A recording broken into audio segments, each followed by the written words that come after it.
Dans l'assemblée des saints, assoiffé je me tiens, que ton onction descende sur moi. Conscient que mon destin est dans le creux de ta main, que ton onction descende sur moi. Je suis disposé, assoiffé, que ton onction descende sur moi. Je suis disposé, assoiffé, que ton onction descende sur moi.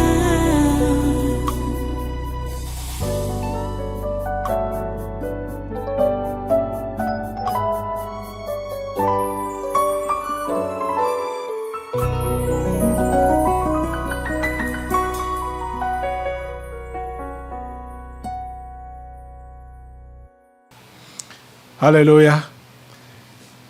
Béni soit le Seigneur. Voilà, tu restes debout, tu prends donc ta Bible et tu ouvres avec moi dans l'évangile de Matthieu. On va aller aujourd'hui au chapitre 12. 12. C'est une histoire similaire qu'on va lire comme ce qui était au chapitre 9. Bon, je veux juste différencier un peu les textes. Les leçons sont presque similaires. Hein? Donc, Matthieu chapitre 12, à partir du premier verset jusqu'au verset 8.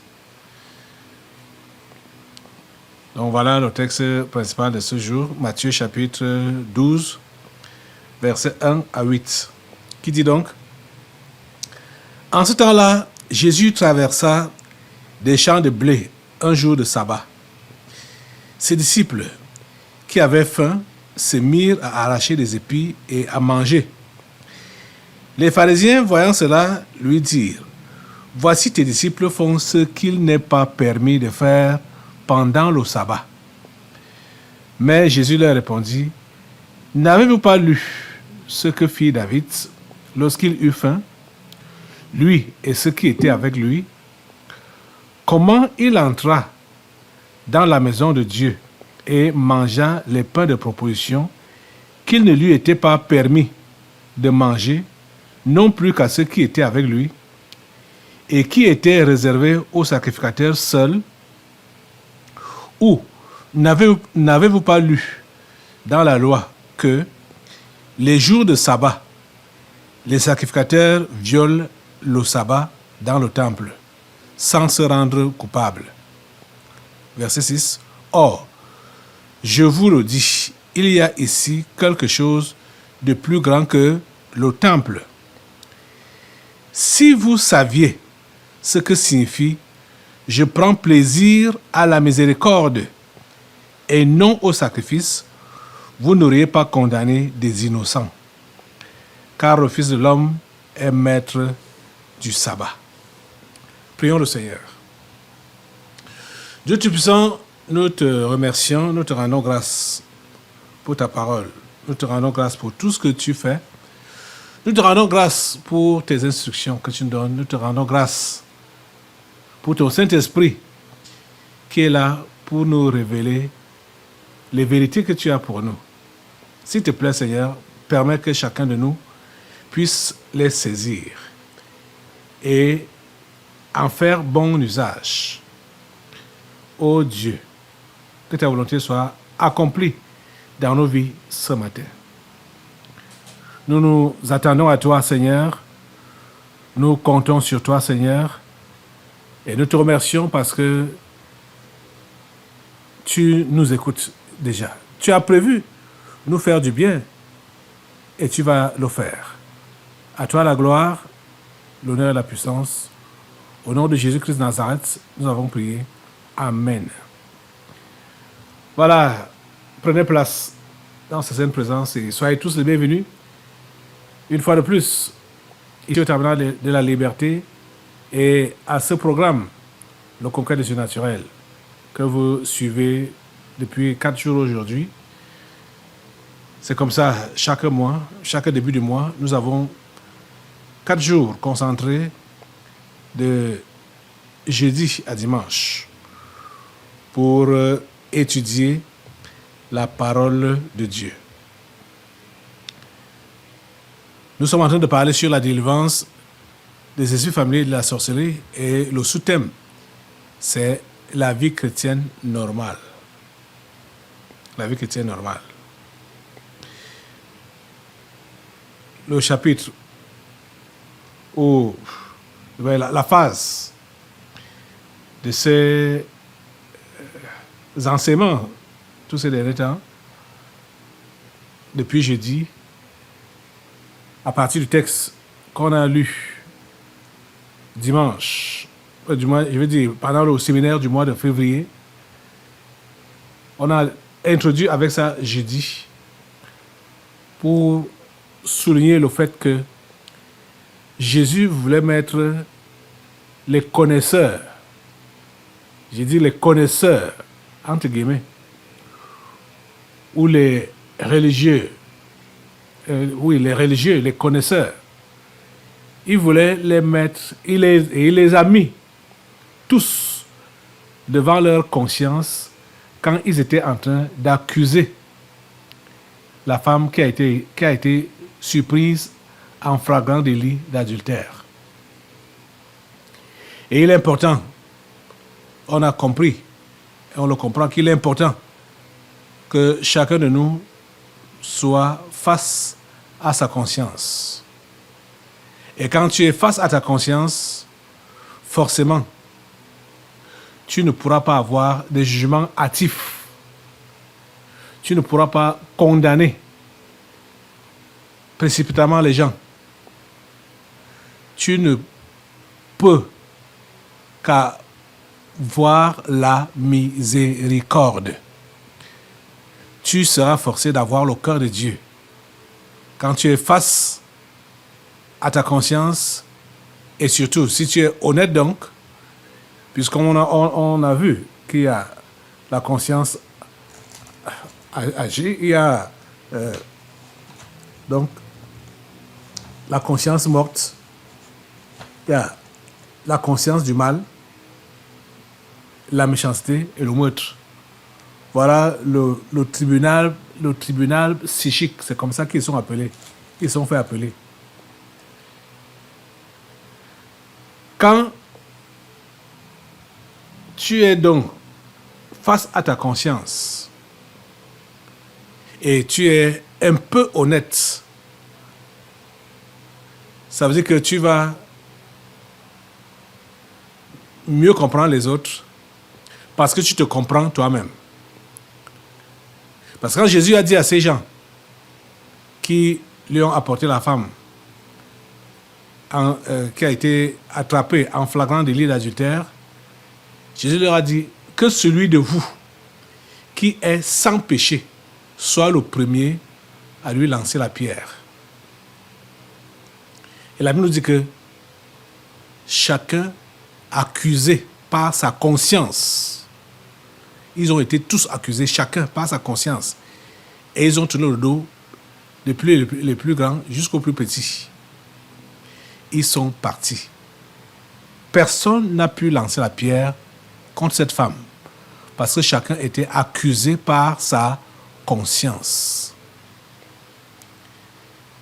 Nous sommes appelés à éveiller nos consciences afin d'avoir le regard de Dieu qui est un regard de compassion, qui est un regard de pardon. Ce sont ceux-là qui ont tué leur conscience, qui ont des cœurs de criminels et qui peuvent condamner, massacrer, c'est-à-dire sans avoir froid aux yeux. Pourtant, eux-mêmes ne sont pas épargnés par ce jugement-là qu'ils sont en train d'appliquer sur l'autre. C'est pourquoi nous autres, le Seigneur nous instruit et nous fait comprendre que nous devons avoir le cœur de Dieu. Donc le cœur de compassion, le cœur du pardon. C'est ce cœur-là, d'ailleurs, qui nous permettra, pour nous-mêmes d'abord, de persévérer dans notre foi. Parce que nous ne persévérons pas dans la foi, parce que nous sommes très forts, parce que nous sommes très justes, parce que nous sommes très corrects. Ce n'est pas ça qui nous fait persévérer dans la foi. C'est le Seigneur qui nous maintient dans la foi, à cause de sa miséricorde, à cause de son amour pour nous. Et cela nous permettra également donc, d'être prêts à tendre la main à ceux qui sont en train de ployer sous le joug du mal ou du péché pour les sauver, pour les retirer de leur trou. Et c'est ça qui permettra que nous soyons donc, ou que nous vivions donc, des vies chrétiennes normales. Parce que la vie chrétienne normale est donc supposée sauver, aider celui-là qui est en difficulté. C'est la raison pour laquelle Jésus est venu et il a exprimé hier par le passage qu'on a lu hier, par le passage qu'on a lu dans Matthieu 9, Matthieu 9, l'évangile de Matthieu, quand il dit au verset 13, « Allez et apprenez ce que signifie « Je prends plaisir à la miséricorde et non au sacrifice, car je ne suis pas venu appeler des justes, mais des pécheurs. » Je veux dire que le texte qu'on a pris ce matin est similaire à celui qu'on a lu hier. Parce que ça finit presque de la même manière, mais à des occasions différentes. L'occasion de Matthieu 9, c'était la réception que Matthieu a organisée dans sa maison. Matthieu, un gros pécheur, qui a reçu Jésus et a organisé une réception. Il a donc fait inviter les gens qui étaient les gros pécheurs comme lui-même. Cela a scandalisé les religieux qui ont dit que ça, c'est quoi ça? C'est quel Jésus, quel Fils de Dieu, quel Sauveur, qu'est-ce qu'il raconte? C'est avec de tels gens qui peuvent manger. Ils ont jugé, ils ont condamné Jésus parce qu'il a fait ce geste-là. Il a mangé avec des pécheurs. Et c'est pourquoi il leur a dit, allez et apprenez ce que signifie, je prends plaisir à la miséricorde et non au sacrifice. Donc les amis, la vie chrétienne, il est vrai, les sacrifices nous sont demandés. Mais ce ne sont pas les sacrifices qui nous sauvent. Les sacrifices ne peuvent même pas nous garder pendant longtemps dans la foi. Non. Puisqu'un jour, celui qui fait les sacrifices et qui estime qu'il a beaucoup fait, il va dire, je suis déjà fatigué, je me suis déjà trop sacrifié, j'ai déjà beaucoup donné. Ça va comme ça. Il va se fatiguer par des sacrifices. Apprenez ce que signifie. Je prends plaisir à la miséricorde et non au sacrifice. Donc ce qui est important, c'est la miséricorde. Donc il faut te rassurer que c'est pas l'activisme, ce n'est pas les œuvres que tu vas faire pour que Dieu t'apprécie et que Dieu te récompense. Mais Dieu veut que tu puisses être miséricordieux. Parce que ce que tu peux me faire comme sacrifice ou œuvre, si ce n'est pas le fruit de la miséricorde, c'est en vain. C'est inutilement que tu fais ça. C'est pour rien que tu fais ça. Aujourd'hui, le contexte dans lequel Jésus donne encore la leçon, c'est... ses disciples ont faim. Et c'est un jour de sabbat. Ils passent dans un champ de blé, ils commencent à cueillir les épis et à les manger. Les religieux se mettent à les accuser qu'ils sont en train de transgresser la loi de Dieu. Ils font ce qui est interdit le jour du sabbat. Est-ce que vous savez que ce sont les religieux qui dérangent beaucoup la chrétienté? Ce sont les religieux qui dérangent beaucoup la chrétienté, les religieux. Ici, au tabernacle de la liberté, il y a des religieux. Quand je parle du tabernacle de la liberté, que ce soit l'église locale-ci ou celle de la diaspora, il y a beaucoup de religieux. Dans beaucoup de milieux où ces milieux où on peut parler des milieux éveillés, des milieux bien, des milieux corrects, il y a toujours des religieux. Et je voudrais vous dire aujourd'hui que ce sont les religieux qui créent beaucoup de mal, beaucoup de problèmes à la chrétienté. Les religieux n'ont pas de miséricorde, ils n'ont pas de compassion, ils n'ont pas d'amour. Oh mon Dieu, les religieux marchent avec l'épée en main et prêts à couper tout ce qui bouge sur leur passage. Et ils brandissent, soi-disant, la parole, hein? Ils brandissent la parole que ça, ce n'est pas biblique. Dieu ne veut pas ça. Hein? Tu dois mourir. Dieu ne veut pas ça. Tu dois... Aïe. Les religieux, ils sont dangereux. Et vous voyez comment ils ont fait pression sur Jésus. Ici, dans Matthieu 12, c'est la deuxième fois qu'ils font pression sur Jésus par rapport à ses fréquentations. Donc, la première fois, c'était par rapport à ses fréquentations. Maintenant, c'est par rapport au comportement de ses disciples. Qu'ils ne respectent pas la loi. Donc, ils sont en train de pécher. Puisque ils sont en train de cueillir et de manger les épis de blé le jour du sabbat. Ce qui n'est pas autorisé.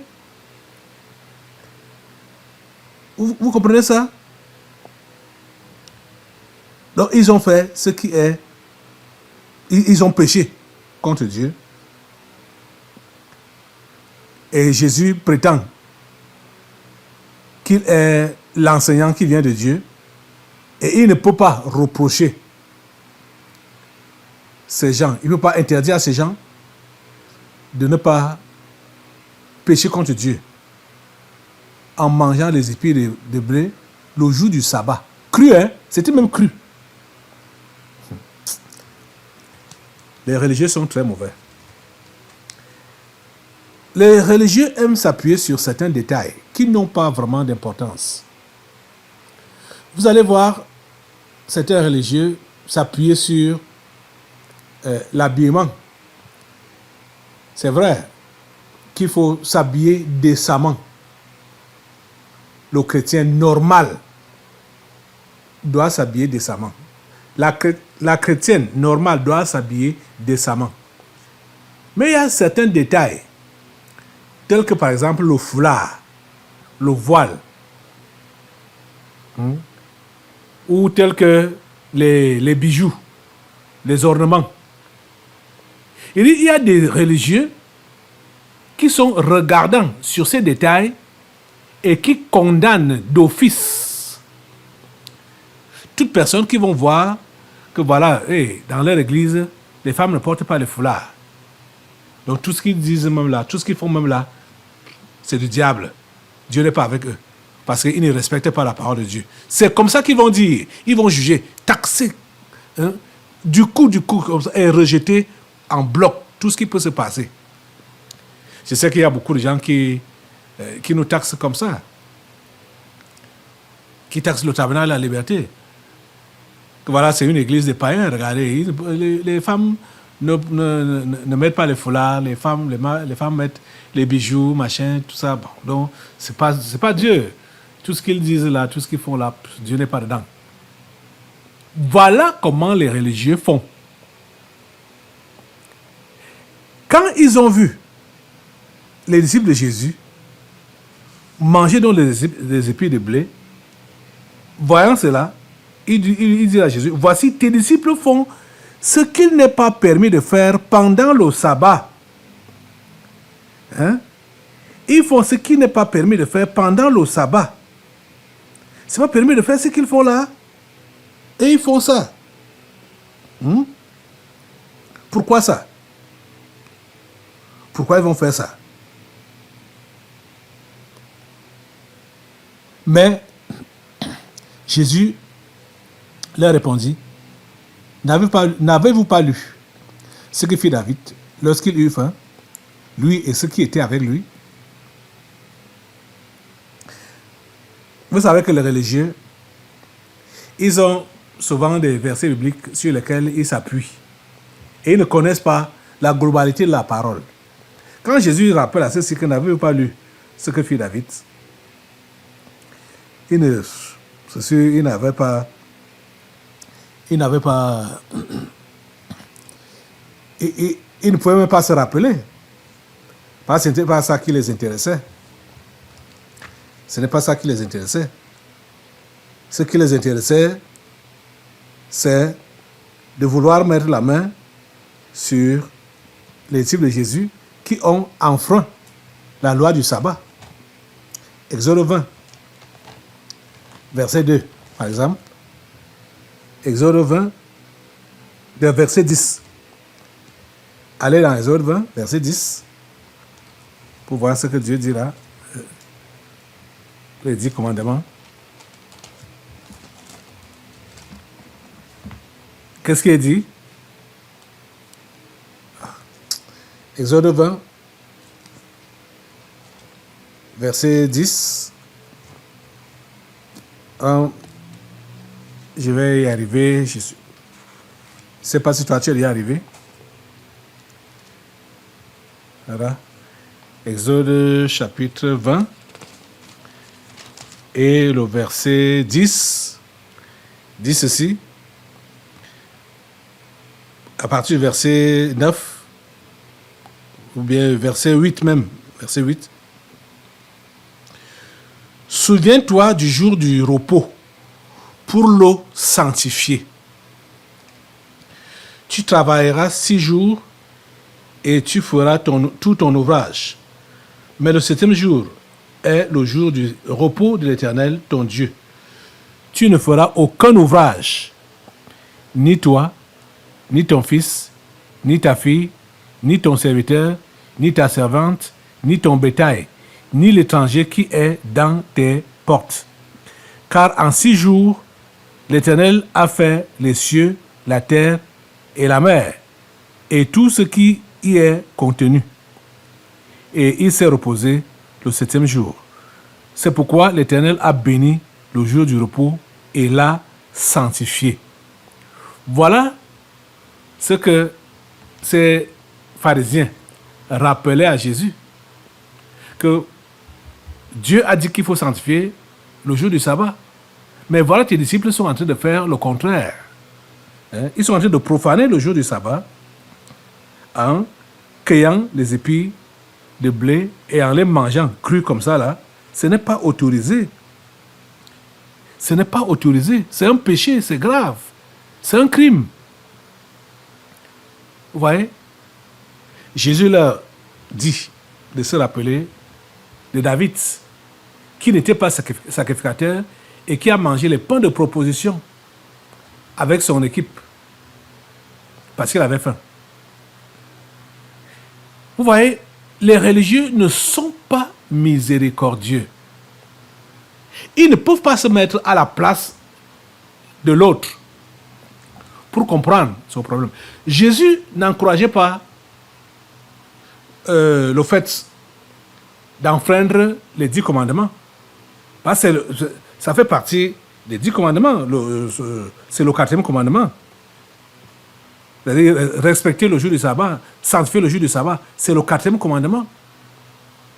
Et Jésus a dit qu'il n'est pas venu pour abolir la loi, mais pour l'accomplir. Vous voyez? Mais la façon que les religieux ont voulu appliquer la loi, ou appliquent la loi, parce qu'ils ne sont pas finis, ils sont là jusqu'à aujourd'hui, c'est une façon criminelle. C'est une façon criminelle. Quelqu'un a faim, ils ont marché, ils avaient marché, et ils ont vu le blé, ils ont commencé à cueillir et à manger parce qu'ils avaient faim. pour ne pas tomber en chemin. Mais quelqu'un va dire que mais vous faites quoi là? Vous êtes en train de pécher. C'est pourquoi Jésus leur a dit que si vous saviez ce que signifie je prends plaisir à la miséricorde et non au sacrifice. Je prends plaisir à la miséricorde et non au sacrifice. Vous n'auriez pas condamné des innocents. Écoutez, Jésus appelle ses disciples les innocents. Dans ce contexte, il les appelle les innocents. Attends, entre nous. Est-ce que les disciples de Jésus n'avaient pas commis une infraction? Est-ce que ce n'était pas interdit par la loi? Ce qu'ils ont fait, c'était bel et bien interdit. Bon, est-ce que Jésus encourage donc le fait que les gens doivent ne pas mettre en pratique les 10 commandements? Ce n'est pas le cas. Jésus n'a pas encouragé cela. Mais Jésus veut que ceux qui sont prêts à juger ou à condamner, il faut qu'ils comprennent les motivations du cœur de celui qui a fait ce qu'ils appellent là péché ou bêtise ou de celui-là qu'ils jugent. Parce qu'ils ne connaissent pas les motivations de son cœur. Ils ne savent pas pourquoi la personne a fait ça. Seulement parce qu'ils prétendent que c'est interdit par Dieu ou c'est interdit par la Bible, c'est ceci, ça. Et ils condamnent directement. Et ce n'est pas de petites peines. Hein? Ce n'est pas de petites peines. Peine capitale. Vous voyez? J'ai dit que ce n'est pas comme ça que ça marche. Dieu ne marche pas de cette façon-là. Donc, comme pour eux, écoutez, ils disent qu'ils sont religieux, ils sont des croyants, ils croient en Dieu et tout ça là. Mais ils ne sont pas prêts à manger avec un païen, avec un pécheur.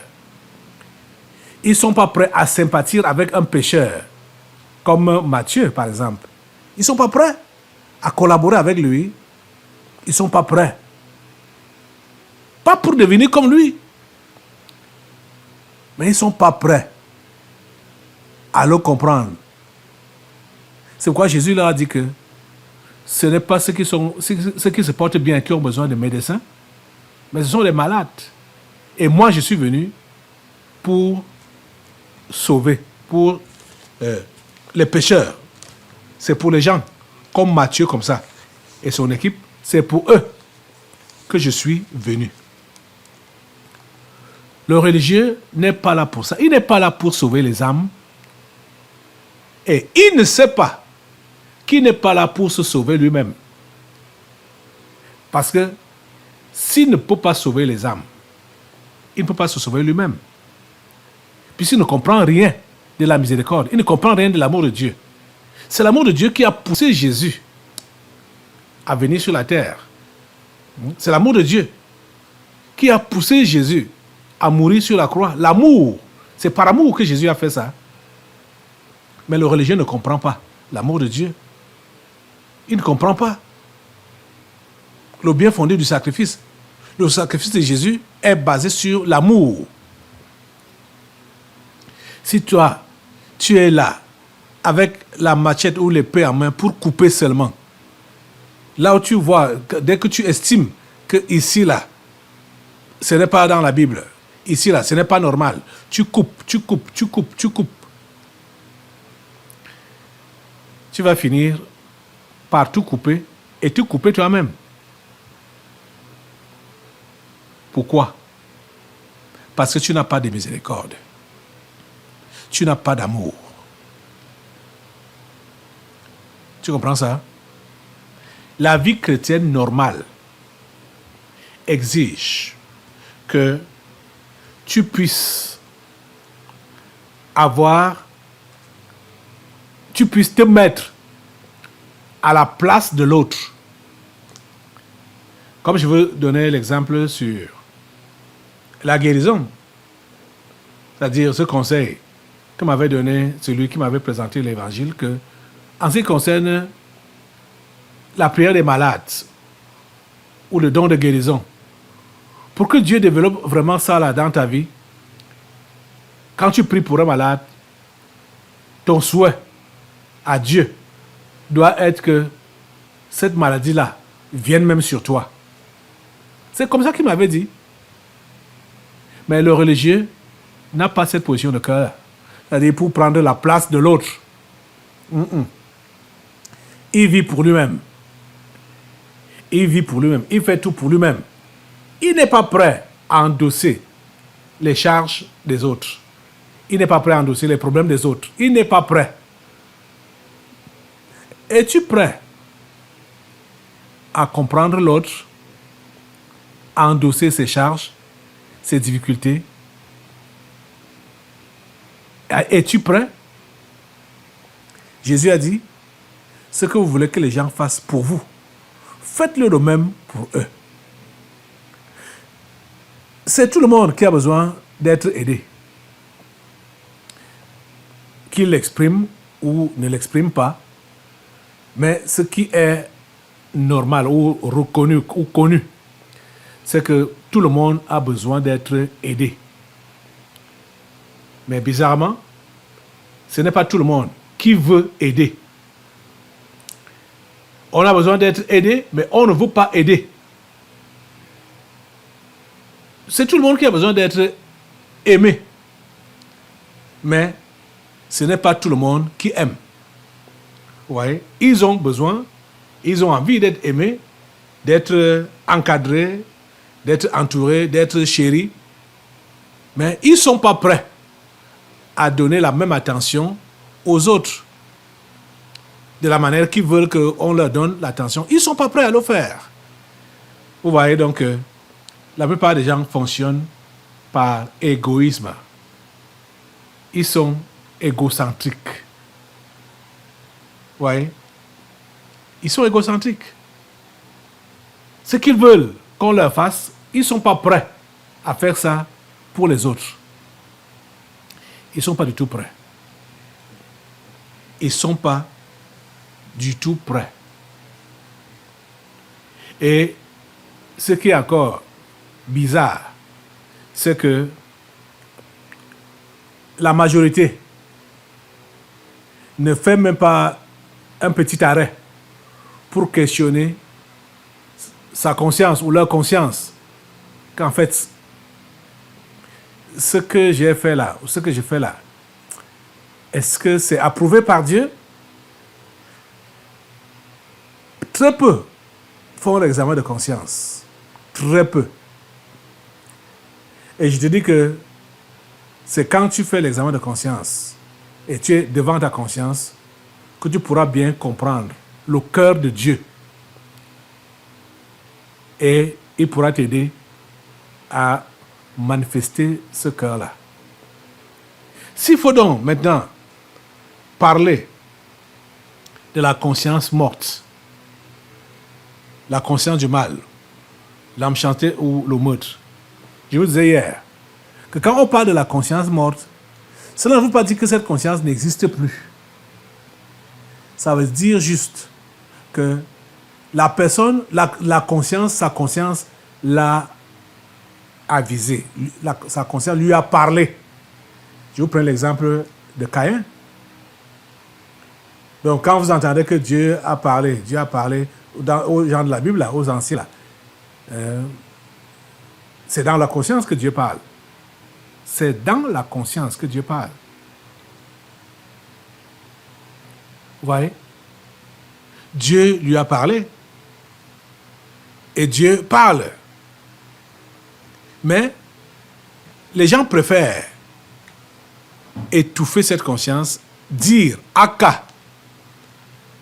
Parce que ils sont entêtés de faire ce qui leur plaît. Ils vont dire Aka. S'il vous plaît, éveillez votre conscience. Allons dans Romains, au chapitre 2. Romains chapitre 2. Romains chapitre 2. À partir du verset 14, Romains chapitre 2, verset 14, nous dit, quand les païens qui n'ont point la loi font naturellement ce que prescrit la loi, ils sont, eux qui n'ont point la loi, une loi pour eux-mêmes. Verset 15. Ils montrent que l'œuvre de la loi est écrite dans leur cœur, leur conscience en rendant témoignage. Pourquoi? Qu'est-ce qui rend témoignage?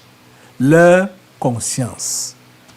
En rendant témoignage et leur pensée s'accusant ou se défendant tour à tour. Leur pensée s'accusant ou se défendant tour à tour.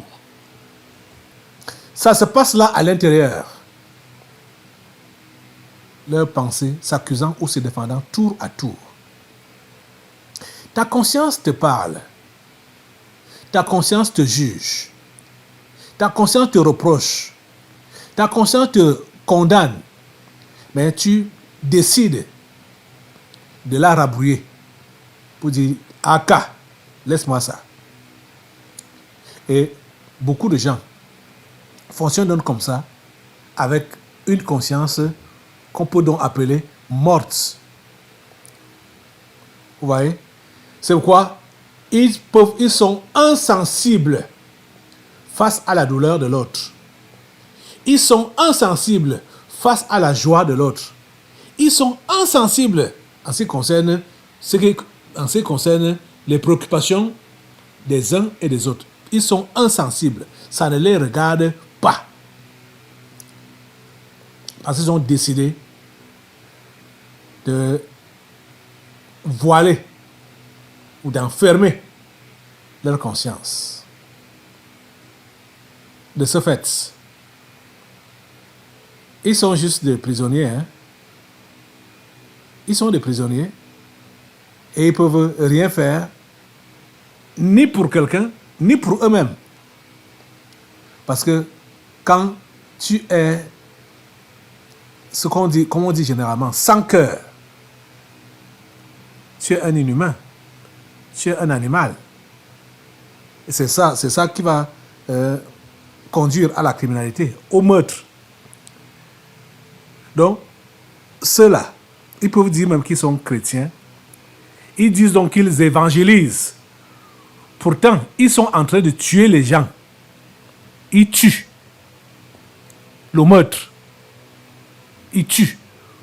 Pourquoi? Parce que ce qui sort de leur bouche, n'étant pas enveloppé par l'amour, ça va tuer ceux qui écoutent ça. Ça va détruire ceux qui écoutent ça. Mon ami, soigne ton cœur. C'est de là qu'il y a la vie, hein? Dans ton cœur là, c'est là qu'il y a la vie. Si ton cœur n'est pas soigné, c'est la maladie, la mort que tu vas donner, distribuer dans ton entourage. Que Dieu t'aide à comprendre. Lève-toi pour prier, pour que ton cœur soit soigné, soit comme celui de Dieu. Parce que je crois que c'est pendant les délivrances prophétiques qu'on va encore bien développer pour que vous puissiez comprendre. Là où on est en train de chuter là, puisqu'il y a la conscience morte, la conscience du mal, la méchanceté et le meurtre. Vous voyez? Priez Dieu qui change votre cœur.